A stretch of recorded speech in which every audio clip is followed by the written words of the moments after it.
안녕하세요. 늘 사연 채널을 통해 삶의 지혜를 배우고 있는 30대고 한 아이의 엄마 인사드립니다. 결혼하신 분들이라면 크든 작든 누구나 말 못할 사연 하나쯤은 다들 가슴에 품고 사실 겁니다.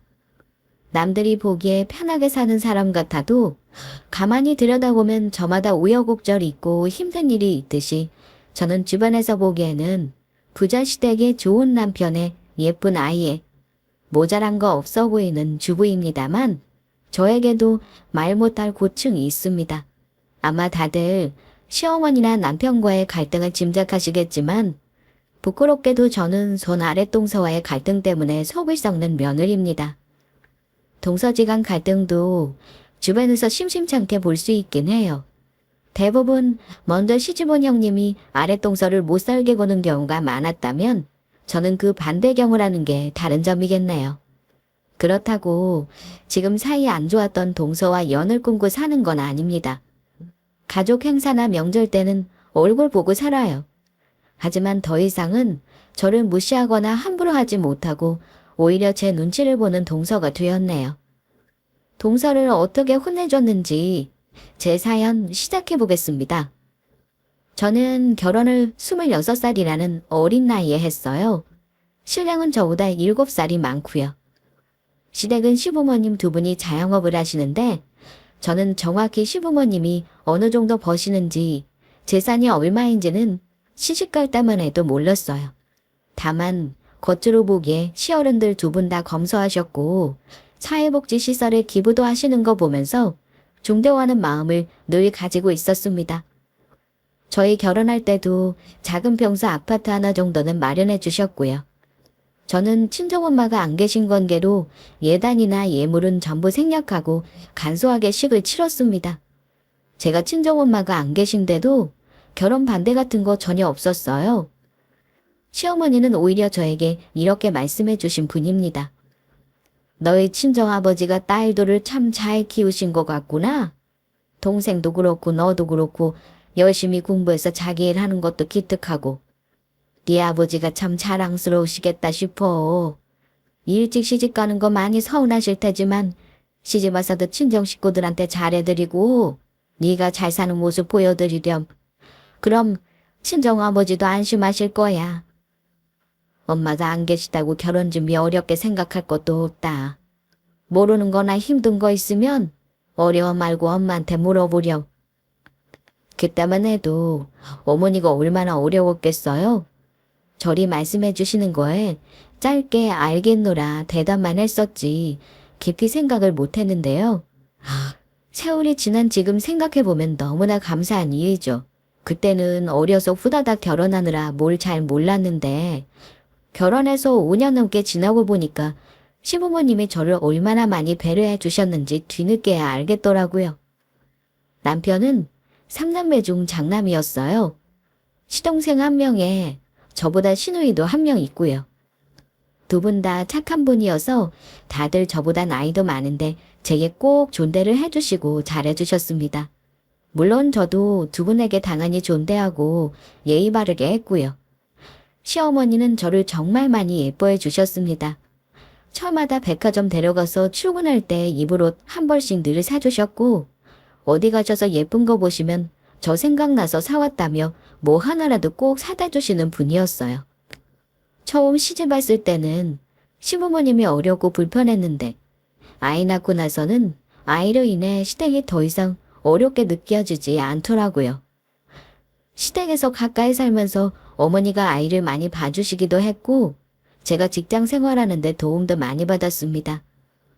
시댁과 갈등을 겪는 분들에 비하면 저는 정말 복받은 사람이라고 생각하고 있어요. 게다가 제가 일찍 결혼하고 아이 낳느라 직장생활 다시 시작할 때 고민이 많았는데 제가 포기하지 않도록 도움을 주신 거에 대해서는 정말 감사하고 있습니다. 제 남편은 금융권에 근무하고 있어서 월급은 괜찮은 편이에요. 솔직히 제가 맞벌이 굳이 하지 않아도 되긴 해요. 하지만 저도 하고 싶은 일이 있었고 결혼하고 아이가 있다고 해서 포기하고 싶지는 않았습니다. 지금은 직장 생활을 그만두고 사업을 하지만 그때 경험들이 많은 도움이 되기도 했고요. 사실 저는 직장 생활이 녹록지가 않았었어요. 왜 그런 말 아시나요? 일이 힘든 건 견뎌도 사람이 힘든 건 못 견딘다고요. 일이 많으면 어떻게든 하면 되지만 이직이나 사직을 고민하게 하는 건 나를 괴롭히는 단 한 명의 사람이기 때문이라고 하잖아요. 제 직장 생활을 말씀드리는 이유가 있습니다. 저를 힘들게 한 건 직속 상사였던 팀장님이었는데요. 그 팀장님은 저보다 한 살 어렸지만 저보다 먼저 입사를 했던 우리 팀 팀장이었습니다. 학벌도 좋고 똑똑해서 입사한 후 매출에도 많은 기여를 했다고 들었어요. 겉으로 보기에는 프로페셔널해 보이고 세련된 외모였고요. 저 역시 당연히 사회생활하면서 선배로 깍듯이 대접했고 일하면서 많이 배우려고 노력했습니다. 근데 팀장님과 저는 직장에서 잘 지내는 사이는 아니었습니다. 저한테만 유독 왜 그랬는지 몰라도 많이 까탈스럽고 어려운 사람이었어요. 까놓고 말해 갑질이라고 할 정도로 심하게 한 적도 있었습니다. 저는 아이 낳고 나서 출산휴가 3개월만 쓰고 바로 회사로 복귀해 일을 했었는데요. 그렇게 한 데에는 말 못할 사정이 있었습니다. 요즘은 육아휴직이 보편적인 일인데 그 당시는 제가 다니던 회사에서는 주변 동료 눈치를 좀 봐야 하는 일이었습니다. 배가 불러오자 팀장님은 제가 출산하고 나서 휴직을 하는지 안 하는지에 대해 민감하게 굴었습니다. 김선영 씨, 아이 낳고 혹시 육아휴직 할 건가요? 그럴 거면 미리 인사팀에 다른 직원 추원해달라고 해야 하니까 말해줘요. 근데 한 가지는 알아둬요. 만약에 휴직하면 우리 팀으로 다시 돌아오는 건 힘들 거예요. 다른 직원 열심히 가르쳐놨는데 선영 씨가 다시 온다고 해서 그 직원 내보낼 수는 없는 노릇이잖아요? 어떡할래요?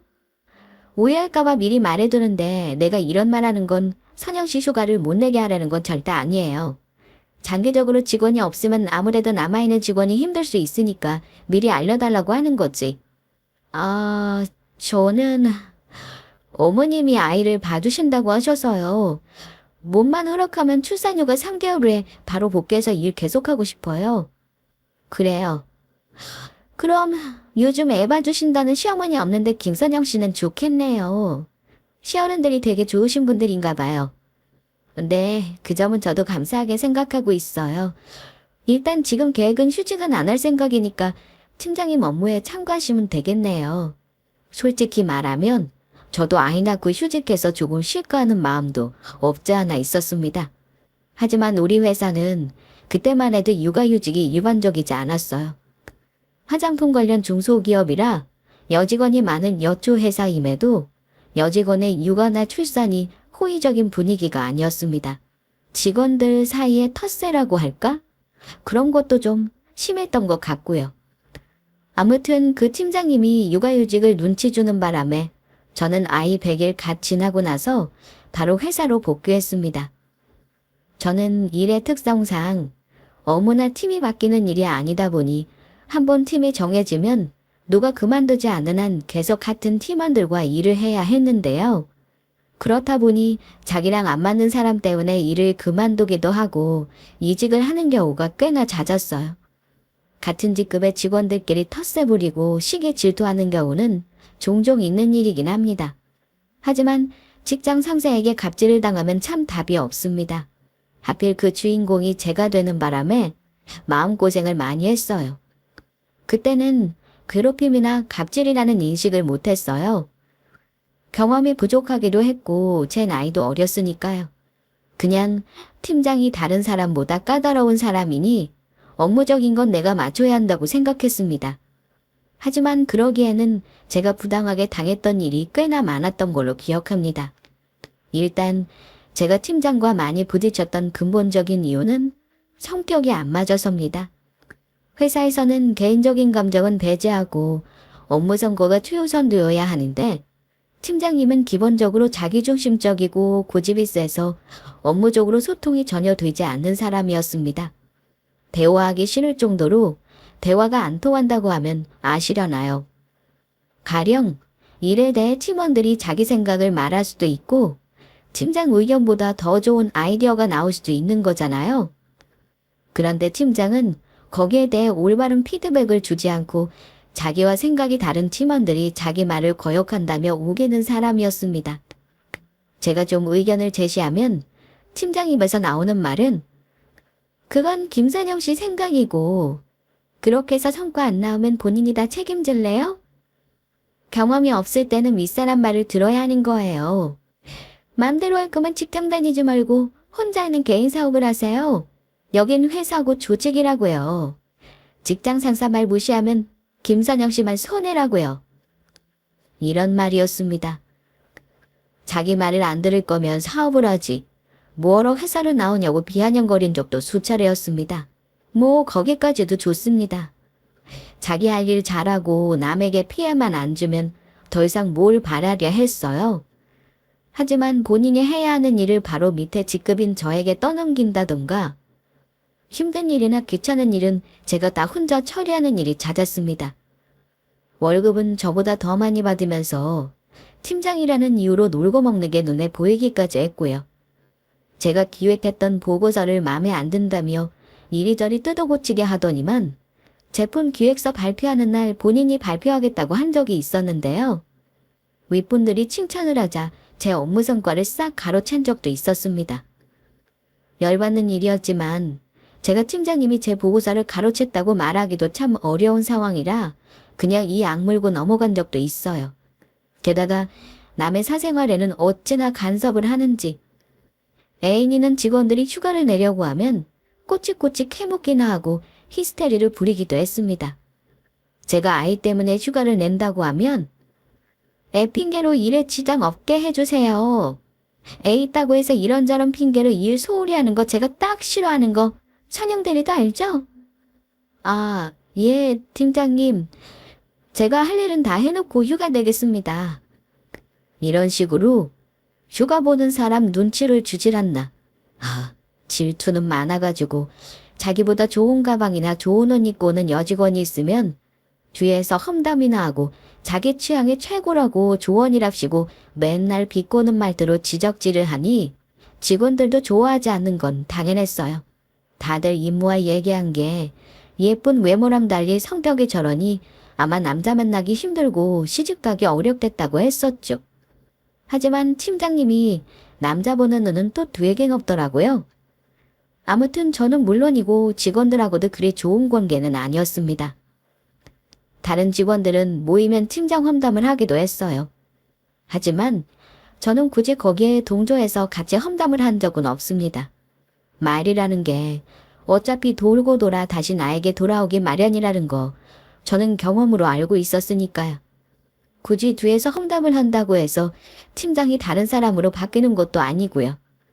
그렇게 정신적으로 힘들게 직장 생활하고 아이 키우면서도 어찌어찌 시간은 가더라고요. 제 아이가 한 3돌 지났을 무렵이었는데요. 시동생이 갑자기 결혼하고 싶다면서 여자를 인사시키겠다고 폭탄 선언을 한 적이 있었습니다. 그때 가족들이 많이 놀랍기도 했지만 시부모님은 시동생의 결혼을 반기셨습니다. 왜냐하면 나이 30이 넘도록 결혼에 관심을 두지 않는다며 걱정이 이만저만이 아니셨거든요. 심지어 시어머니는 시동생에게 아무 여자라도 데려오라는 말을 하신 적도 있습니다.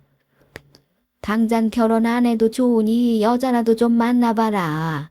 그렇게 일만 하고 살다가 금방 마흔 되면 결혼 물 건너가는 거야.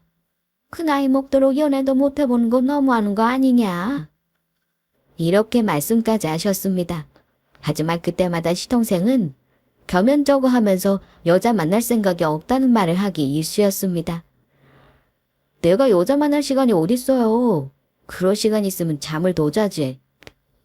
사실 시동생이 의사라 한창 수련이 과정할 때 가족들 얼굴 보는 것도 쉽지 않았는데 언제 연애를 했나 저도 궁금하더라고요. 전문의 과정 마치고 마음에 여유가 생겼는지 이제 결혼할 생각을 한다니 저도 기뻤고 예비 동서 될 사람이 무척 궁금했습니다. 그런데 시동생이 예비 동서를 인사시키러 데리고 온 날 저는 깜짝 놀라고 말았습니다. 세상이 좁다지만 아무리 그래도 불편한 사람을 가족이라는 인연으로 만나게 될 일이 생길 줄은 몰랐습니다. 시동생이 데려온 예비 신부는 다름 아닌 제가 다니는 회사의 직원. 그것도 좋아 매일 부딪히다시피 하는 우리 팀 팀장님이었습니다. 저는 팀장님을 보자마자 굉장히 놀랐는데 이상하게도 그분은 저를 보고도 놀라는 눈치가 아니었습니다. 뭐라 인사를 해야 할지 말문이 막혀서 말도 못하고 있었는데 팀장이 먼저 저한테 인사를 건네더라고요. 어머 김대리. 아니 이제는 형님이라고 불러야 하나요? 가족이 될 줄은 저도 몰랐네요. 우리 잘 지내봐요? 웃으면서 말을 건네는 팀장에서 차마 저는 같이 마주보고 웃을 수가 없었습니다. 그도 그럴 것이 직장에서 팀장 때문에 마음고생한 세월이 몇 년인데 그럴 수가 있겠어요? 아, 네. 저는 우리 도련님이 팀장님을 만나는 건 정말 몰랐네요. 어떻게 이런 우연이 있을 수가 있죠? 하하하, 신기하네요. 저한테 우리 도련님 만나는 거 살짝 귀뜸이라도 해주지 그러셨어요. 정말 놀랐네요. 어차피 결혼할 때 알게 될 텐데 그 전에 알면 회사에서 서로 불편할 것 같아서 말 안 했어요. 저도 이렇게 결혼까지 하게 될 줄은 몰랐네요. 시어른들이 있는 자리라 최대한 불편한 속내를 감추고 어색하게라도 웃어야 했지만 속이 이상하게 뒤집히더라고요. 그때부터는 식사하면서 맛이 어땠는지 기억도 안 납니다. 둘이 어찌 만났는지 얘기를 들어보니까 황당하게도 제가 둘이 만나게 해준 계기를 제공한 거나 다름없더라고요. 알고 보니 둘이 처음 만난 게 우리 아들 돌잔치에서였다고 하는 겁니다. 눈 맞을 사람들은 그렇게도 눈이 맞는 건가 봐요. 아니면 팀장이 대놓고 우리 시동생이 의사라는 거 알고 꼬셨는지도 모를 일이었죠. 아무튼 무슨 일이 있었는지는 모르겠으나 팀장은 저의 시동생을 꼬시고 연애 성공해서 결혼말까지 나오는 동안 자기가 만나는 사람이 제 시동생이라는 건 알고 있었다는 겁니다. 그 사실을 깨달으니까 예비동서인 팀장님이 너무 여우같이 느껴지고 나한테 갑질한 거 생각하면 분하고 그렇더라고요. 상식적으로 내 시동생을 만나고 있었다면 오히려 저한테 잘해주고 신경 써야 하는 게 정상 아닌가요? 적어도 제 생각은 그렇습니다. 하지만 저는 도련님이 우리 회사 팀장님을 만나고 있다는 걸 전혀 모르고 있었고 그날 저는 예비 동서를 보고 나서 너무 충격을 받았습니다. 그런 저와는 달리 시어른들은 도련님의 결혼을 반기는 분위기였습니다. 대충 알고는 있었지만 팀장, 그러니까 예비 동서는 학벌도 좋고 집안도 잘 살고 얼굴도 예쁘니 시어머니 입장에서는 반대할 이유가 없었을 겁니다. 게다가 예비 동서는 회사에서도 상급자들 앞에서는 가면을 철저하게 쓰고 행동합니다. 아래 직원을 대하는 것과는 전혀 다르게 윗사람들한테는 굉장히 잘하더라고요. 그러니 예비 시부모님들에게도 살갑게 굴어서 처음부터 예비 며느리로 눈도장을 확실히 찍더라고요. 시부모님은 저와 동서가 구면이라는 것과 직장 선후배 사이라는 거 아시고는 속도 모르고 잘 됐다고 좋아하시더라고요. 동서지간에 잘 돕고 지내라면서요. 같은 직장 다니는 형님 동서지간이니 얼마나 좋으냐. 직장에서는 둘째가 선배지만 우리 집에 시집온 선배는 큰애 너니까 서로 잘 도와가면서 지내자꾸나. 그네 네가 동서 잘 가르쳐주고 작은 아가 너도 모르는 거 있으면 형님한테 물어보기도 하고 그래라. 우리 집안 골치 아픈 건 없으니까 둘이 의 상할 일도 없을 거야. 네 어머니 말씀대로 동서 잘 가르쳐주고 저도 형님 노릇 잘할게요. 저는 동서가 생겨서 너무 좋네요. 어머니가 하시는 당부에 저는 긍정적으로 대답했습니다. 형님이랍시고 갑질할 생각 없고 서로 예의 지키며 지내면 되겠거니 했어요. 물론 시어머니에게는 예비 동서와 제가 불편한 사이라는 걸 차마 말을 할 수가 없었습니다. 제가 뭐라고 도련님이 결혼하겠다는 사람을 반대하겠어요? 결국 두 사람은 이듬해 결혼을 했고 저는 결국 팀장님과 동서지간이 되었습니다. 그런데 정확히 팀장과 제가 동서지간이 되고 나서부터는 이전과 달리 가족 내에서도 괴로운 삶을 살아야 했습니다. 제가 형님이고 팀장이 아랫동서니 상황이 역정된 거 아니냐 하실 수도 있어요. 하지만 동서끼리 사이가 안 좋으면 혹여 형제 사이도 나빠질까봐 제가 동서를 하대하거나 그동안 억하심정이 있었던 걸 화풀이할 수는 없었습니다. 그래도 가족이라는 인연으로 다시 만났으니 잘 지내봐야겠다고 생각했고요. 하지만 동서는 역시나 만만한 사람이 아니었습니다. 동서 집은 시댁에서 그야말로 5분 거리입니다. 시어머니가 같은 아파트 단지로 집을 얻어주셨거든요. 명의는 시동생 앞으로 되어 있다고 알고 있어요. 평수가 넓은데도 거기에 맞춰 혼수를 의리의리하게 해온 걸로 알아요. 신혼집에 초대해준 적이 있어서 갔을 때 보니 정말 저 시집 올 때랑은 비교도 안 되는 수준으로 해왔긴 하더라고요. 동서는 시어른들이 있을 때는 저에게 직장에서 하든 못되게 굴지는 않았지만 다른 식구도 눈 피해서 꼭 한마디씩 제 속을 뒤집어 놓는 소리를 하긴 했습니다. 처음에 신혼집에 초대받아 갔을 때는 자기가 해온 혼수 자랑을 하면서 은근히 저를 무시하는 말을 하기도 했고요. 동서가 강적이라는 건 첫 명절부터 딱 알겠더라고요. 동서가 그해 11월에 결혼했는데 몇 달 뒤 바로 설 명절이 있었거든요. 저희 시댁은 제사를 지내는 집안이기 때문에 보통은 하루 전에 어머니 댁에 가서 음식 장만을 같이 합니다. 물론 동서에게도 얘기했고 시어머니도 동서에게 따로 얘기한 걸로 알고 있었습니다. 그런데 설 전날 아무리 기다려도 동서가 오지 않더라고요. 오겠지 하고 기다렸지만 점심이 지나도록 오지 않아서 전화를 했습니다. 동서, 어머니랑 기다려보는데 왜 안 와? 음식은 다 했으니까 사모님이랑 와서 점심이라도 먹어. 그런데 동서가 하는 말이 형님, 죄송한데 신랑이 아직 안 일어나서요. 일어나면 갈게요. 많이 피곤한가 봐요. 신랑이 잠을 자느라 못 오겠다는 겁니다. 같은 아파트 단지고 집은 5분 거리인데 신랑이 자고 있다고 굳이 시댁을 못 올 이유가 있나 싶었어요. 동서, 서방님은 피곤하니까 쉬게 놔두고 그럼 동서만 와서 밥 먹고 반찬 좀 챙겨갈래? 저는 동서 일을 시킬 생각이 없었습니다. 그럴 거면 제가 뭐하러 음식을 다 했겠어요? 동서 할 일은 남겨놨겠죠. 그냥 남편 때문에 못 오고 있어서 혹여 마음이 불편할까 싶어 와서 밥이라도 먹고 반찬이라도 챙겨보낼 생각이었는데 오라는 제 말에 동서가 뜻밖의 대꾸를 하더라고요. 형님, 지금 이러시는 건 시댁 갑질이세요. 굳이 저까지 명절 전날 가야 할 필요가 있나 싶네요. 다음엔 모르겠는데 이번에는 형님의 제목까지 해주시면 고마울 것 같아요. 그래? 그럼 그건 동서가 따로 어머니께 말씀드리는 게 낫겠다. 어머니도 동서가 왜 아직 안 오냐고 기다리고 계셨거든. 네, 그건 제가 말씀드릴게요.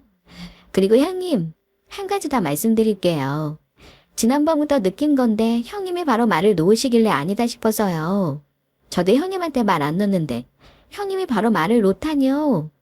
아무리 그래도 우리 직장 선후배로 만난 사이잖아요. 나중에는 몰라도 지금 당장 말 놓는 건 저 불쾌하네요. 그렇게 무안을 주더라고요. 동서가 저보다 한 살이 어리기도 하고 아무리 회사에서 선후배 사이라고는 하지만 이제는 가족이 됐으니 아무 생각 없이 말을 놓은 제가 생각이 짧았나 싶었습니다. 불편하다니 그럼 당분간 맞존대를 할까요? 동서가 불쾌하다고 하니까 저는 바로 존대로 바꿔줬습니다. 하지만 저도 동서 말에 기분이 불쾌하긴 마찬가지였습니다. 제가 동서보다 나이가 어린 것도 아니고 사회생활 선배라는 이유 하나로 동서 형님지간에 굳이 존대까지 신경 써야 하나 싶어서요. 하지만 불편하다니 어쩌겠어요. 어쨌든 그날 동서가 미리 말도 없이 오지 않는 이후에 어머니랑 동서가 무슨 통화를 어찌 했는지는 몰라요. 하지만 어머니 입장에서도 둘째 며느리가 시집와서 처음 맞는 명절인데 못 온다는 말에 살짝 기분이 상하신 듯 했습니다. 그때가 시작이었던 것 같아요. 저는 동서 회사에서 마주치는 게 너무 불편했습니다. 이직을 심각하게 고민할 정도로요. 우리가 동서지간이 되었다고는 하지만 동서가 저를 대하는 건 여전히 싹수가 없었어요. 직장에서는 여전히 무례한 언사로 저를 힘들게 하는 일이 종종 있었습니다. 가족 안에서 얼굴 본다고 별반 다르지 않았어요. 심지어 결혼 초반에는 시어른들 있는 데서는 저에게 말 조심하던 동서였는데 나중에는 회사에서 막말하는 버릇이 그대로 튀어나와서 어머니가 몇 번 주의를 주신 적도 있었습니다. 한 번은 가족들이 다 같이 고깃집에서 외식하는 도중에 저에게 형님이라는 호칭을 생략하고 대뜸 이러는 겁니다. 김대리가 고기 좀 구워봐요. 회식 때 고기 굽는 담당이 김대리잖아요. 나는 이런 거 안 해봐서 맨날 태워 먹더라. 그 말에 저는 또 군말 없이 직계를 받아들었는데 어머니가 옆에서 이러시는 거예요. 얘 둘째야. 이런 거 안 해봤다고 계속 안 하고 살 거니? 이런 일도 해봐야 하는 거야. 귀하게 군주로는 알겠다만 이걸 형님을 시킬 게 아니라 네가 못하면 네 신랑을 시켰어야지. 이리 줘라. 고기는 내가 구우마. 그리고 호칭을 똑바로 해야지. 여긴 회사가 아니잖아. 형님 보고 김대리라니. 어머, 죄송합니다 어머니. 형님을 매일 회사에서 보다 보니까 잠시 말이 헛나왔나 봐요. 미안해요 형님. 생글생글 웃으면서 저리 말하는 거 보고 어머니도 동서가 보통 내게 아니라는 것쯤은 진작에 아셨을 겁니다. 동서가 어머니 보는 데서 저에게 말실수하거나 저 부려먹는 거 몇 번 보시면서 그때마다 동서를 야단친 적도 있었고요. 그런데 진짜 사건은 얼마 뒤 저희 시할아버님 제삿날에 일어났습니다. 그날 하필 평일이었는데 어머니는 며느리 둘 다 직장에서 휴가 내는 게 어렵다고 알고 계셨고 퇴근하고 오라며 연락을 주셨습니다. 그런데 맏며느리인 저는 영 마음이 불편하더라고요. 굳이 며느리 둘 다 갈 필요는 없을 것 같아서 제가 이직 조퇴하고 가서 어머니를 돕겠다고 말했습니다. 같은 팀에서 둘 다 빠질 수는 없는 노릇이니 동서에게도 미리 얘기했고요. 그런데 어쩐지 동서는 표정이 떨떠름하더라고요. 저 같으면 형님이 촉대 메고 가겠다고 하면 고맙다고 할 것 같은데 말이죠. 도대체 그 속내를 저는 알 수가 없었습니다. 아무튼 그날 어머니 제사 음식 준비를 돕고 가족들이 다 모였어요. 다들 저녁을 안 먹었으니 서둘러 상을 치우고 밥상을 차리느라 분주할 때였습니다. 제가 손이 바빠서 동서에게 무심코 말로 일을 좀 시켰어요. 동서는 저와 남편이 상 치우는 동안 앞치마도 두르지 않고 핸드폰을 들여다보고 있었거든요. 동서, 이건 내가 치울 테니까 접시에 반찬 덜어 상 좀 차릴래요? 다들 배고프시겠다. 근데 동서가 제 말을 듣고 핸드폰을 탁 하고 내려놓더니 형님, 집에 오니까 저 부려먹고 싶으신가 봐요? 저 지금 핸드폰으로 엄청 중요한 업무 지시하고 있었는데요. 오늘 형님이 조퇴하고 가는 바람에 마무리 못하고 내가 다 한 거 모르죠. 동서, 내 업무는 내일 해도 차질 없도록 마무리하고 왔는데 왜 그런지 모르겠네요. 아까부터 뭔가 기분이 온전타는 건 알고 있었는데 오늘 제사고 시부모님들 계신 자리니까 목소리 크게 내진 않았으면 해요. 오늘 나 때문에 동서가 피해본 게 있었다면 내일 회사에서 다시 얘기하면 되겠네요. 저는 딱듯이 존대를 써가며 동서에게 말했습니다. 그런데 동서는 거기서 멈추지 않았습니다. 부엌에서 얘기를 나누고 있었지만 저는 시어머니가 혹여 대화를 들을까봐 노심초사했는데 동서는 여기가 시댁이라는 걸 전혀 의식하지도 않았고요. 네, 물론 내일 회사에서 다시 얘기하겠지만 형님도 알고는 계셔야 할 것 같아서요. 그리고 제가 어련히 알아서 할 텐데 왜 굳이 일을 시키시나요? 혹시 회사에서 맨날 저한테 지적받는 거 기분 나빠서 그러시는 건 아니죠? 형님, 회사에서 저한테 대우받기 원하시면 집에서는 형님이 저를 대우해 주셔야죠. 시댁이나 회사나 며느리 입장에서는 똑같이 회사 생활이잖아요? 집안일도 사회생활의 연장선이라는 거 아시면 저 부려먹지 말고 형님이 알아서 제 일도 좀 해주세요. 그럼 또 알아요? 제가 회사에서는 형님 좀 편하게 해줄지 말이에요. 그동안은 가정의 평화를 위해 꼭 참았는데 그때 동서의 발언은 선을 넘는다 싶어서 도저히 못 참겠더라고요. 그래서 한마디 하려는데 난데없이 어머니의 호통이 먼저 들려왔습니다. 예, 둘째 너 지금 형님한테 뭐라 그랬니? 시댁이 사회생활이니까 네 형님한테 사회생활 잘하라고 직장상사 노릇한 거냐? 저도 놀랐지만 순간 동서도 어머니를 보고 당황했습니다. 어머니 그게 아니고요. 오늘 제사 준비한답시고 회사에서 형님이 조퇴했거든요. 업무가 한창 바쁠 때 그러는 바람에 제가 곤란한 일이 있어서 말이 좀 곱게 안 나갔어요. 죄송해요. 세상에. 내가 너를 잘못 봐도 한참 잘못 봤구나 싶다. 너 시집 오고 나서 네 형님한테 말하는 거 몇 번 들었을 때 설마 했는데 너 정말 기본이 안 되어 있구나.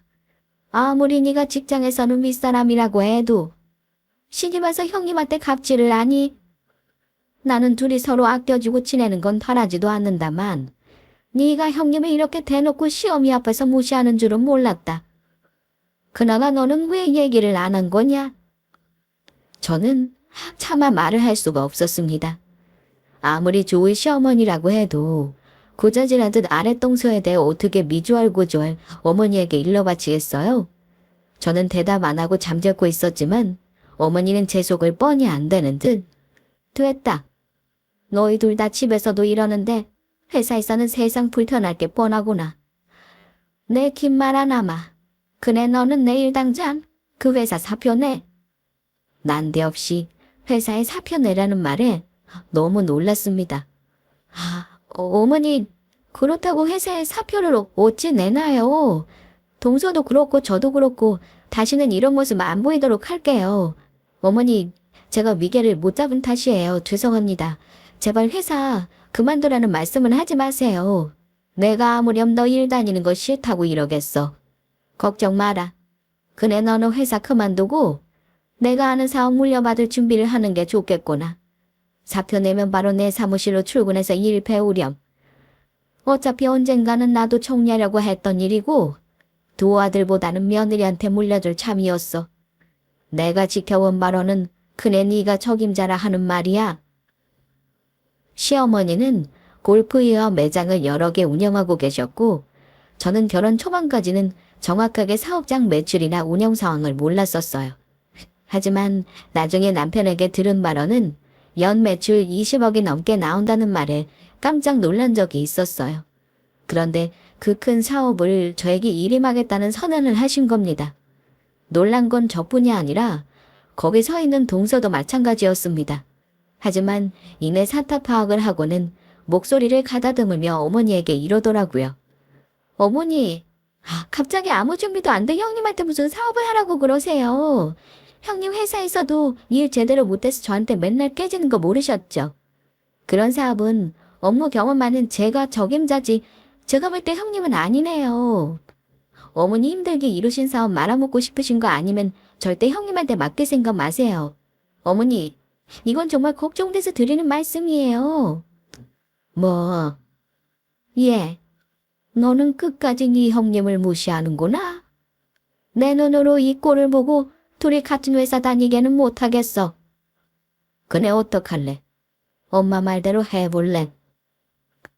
동서가 저 무시하는 말 들으니 저 역시 자존심이 확 상하더라고요. 순간 오기가 생기면서 어머니 말대로 못할 건 또 뭐 있으랴 싶었습니다.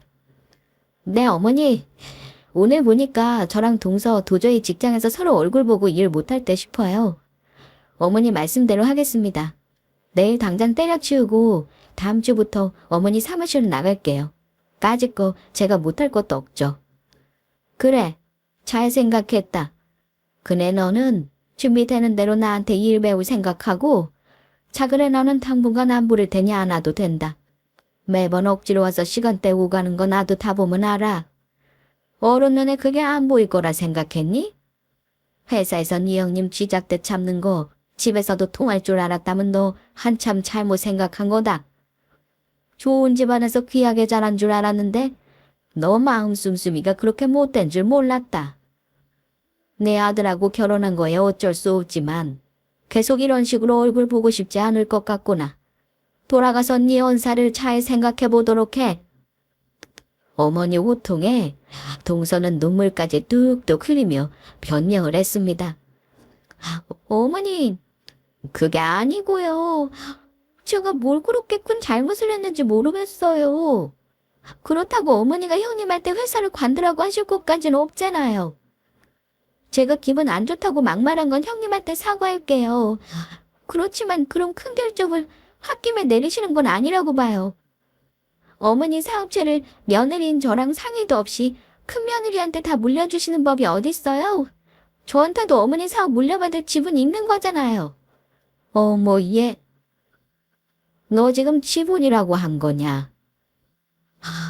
나는 생각도 안 하고 있는데 속으로 벌써부터 그런 계산까지 하고 있었단 게 너무 깜찍하구나. 미리 말해두겠다만 나는 내 사업을 너한테는 단 한 조각도 물려줄 생각 없어. 나는 너한테 내 아들 준 걸로 다 줬다고 생각한다. 행여나 앞으로 욕심내지 말란 소리야. 알겠니? 그게 중요한 게 아니라 네 형님한테 아까 막말한 거 얼른 사과부터 해. 어쩜 그리 철없고 욕심이 많은 애 같은지. 저도 동서가 어머니 앞에서 꼬리 내리는 거 보면서 정이 뚝 떨어져 버렸습니다. 그래도 그동안은 미운 직장 상사였지만 가족이 되었으니 잘 지내보려 했는데 그런 노력을 할 필요가 없는 사람이겠구나 싶었어요. 동서는 어머니 말을 듣고 마지못해 다 기어들어가는 목소리를 사과하긴 했습니다. 엎드려 절받기도 아니고 마음에서 우러나는 진심은 느껴지지 않았어요. 하지만 그렇게라도 일단 사과는 받았습니다. 동서, 그동안 내가 말을 할 줄 몰라서 가만히 있었던 거라고 생각하면 단단히 착각한 거야. 세상에 바보는 없어. 동서와 나 은근히 무시하는 거 알면서 그냥 넘어간 거고 우리 가족 되었을 때도 나는 잘 지내고 싶었어. 근데 이제는 그러고 싶지가 않네. 회사에서 다 하는 것도 오늘로써 끝이야. 회사 직원들이 동서를 얼마나 싫어하는지 알아? 내가 그만두는 마당이니까 마지막으로 한마디 할게. 제발 말 뱉기 전에 뇌에서 생각을 하고 말을 해. 그 못된 성격 안 고쳤다가는 나중에 되로 주고 말로 받을 날이 올 테니까. 내 말 명심해. 존댓말 집어치우고 속 시원하게 동서에게 충고했고 동서는 더 이상 말대꾸 없이 듣고만 있더군요. 그 사건 이후 저는 뒤돌아보지도 않고 회사에 사표냈습니다. 어머니는 이제 우리 집 재산은 없다며 과감하게 제사도 다 없애버리셨어요. 저는 사표 수리되자마자 어머니 사무실로 출근하기 시작했고요. 한동안 저는 어머니에게 일 배우느라 정신없는 일상을 보냈습니다. 어머니 사업과 다른 분야라고는 해도 일이라는 게 사업이나 회사나 일맥상통하는 게 있더라고요. 직장 다니면서 마케팅이나 홍보 업무를 했던 경험이 어머니 사업을 운영하는 거에 많은 도움이 되었습니다. 지금은 3년 넘게 어머니 일을 같이 하고 있고 연 매출 30억을 바라보는 브랜드로 성장시키고 있는 중입니다. 그 후 동서와는 얼굴 안 보고 사냐고요? 그렇지는 않습니다. 부모님 생신, 어버이날은 각자 따로 챙기지만 명절 2번은 어쩔 수 없이 얼굴 보고 살아요. 동서는 아직 스트레스 받는 직장생활 하고 있어요. 아마 제가 어머니 사업 물려받는 거 보면서 속으로 질투 많이 했을 겁니다. 직장 다닐 때 툭 하면 더러워서 때려치우고 싶다는 말을 입에 달고 있던 사람이니 저를 얼마나 부러워할지 그 마음은 훤히 보일 정도입니다. 물론 예전처럼 저에게 막말은 함부로 못합니다. 동서는 이제 저와 어머니 눈치를 엄청 보고 살아요. 예전엔 여행 한번 가는 것도 어려운 일이었는데 얼마 전 코로나 풀리고 하와이로 가족여행도 다녀왔어요. 동서는 제 SNS 염탐하면서 아마 다 알고 있었을 겁니다. 지난번 설에 한참 만에 동서를 만났는데 난데없이 시어머님 생신기간 맞춰 일본으로 가족여행을 가자는 말을 꺼내더라고요. 자기는 월급쟁이라 돈이 없다면서 은근히 돈 잘 버는 저에게 뒤부터 여행비도 안 내고 공짜로 가고 싶어하는 눈치였지만 단호하게 거절했습니다. 의사 남편에 본인도 돈 벌면서 저랑 어머니에게 뭐 받아먹을 콩고물 없나 기웃거리는 거 너무 얄미워서요. 물론 저는 앞으로도 굳이 동서와 연 끊어감에 시댁 안 갈 생각은 없어요. 어머니랑 사이가 안 좋은 것도 아니니 그럴 필요 없다 생각하고요. 딱 이 정도의 거리가 좋다고 생각합니다. 동서도 사람인데 좋아의 일로 조금은 느낀 바가 있겠죠.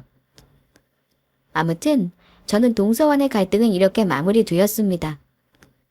어떠세요? 제가 당하고 살았지만 속풀이는 했으니 들으면서 속이 좀 시원하셨나요? 저는 이 싸움에서 굳이 누가 이겼다 말하는 건 옳지 않은 것 같아요. 그저 무례하고 시건방진 동서, 참교육 한번 시켜줬구나 하고 가볍게 들어주셨길 바랍니다. 제 사연은 여기까지입니다. 다른 분들은 동서지간의 사이가 좋으신가요? 좋다면 어떤 노력을 하고 어찌 지내시는지 조언을 부탁드리며 여기서 저의 이야기는 마치겠습니다. 감사합니다.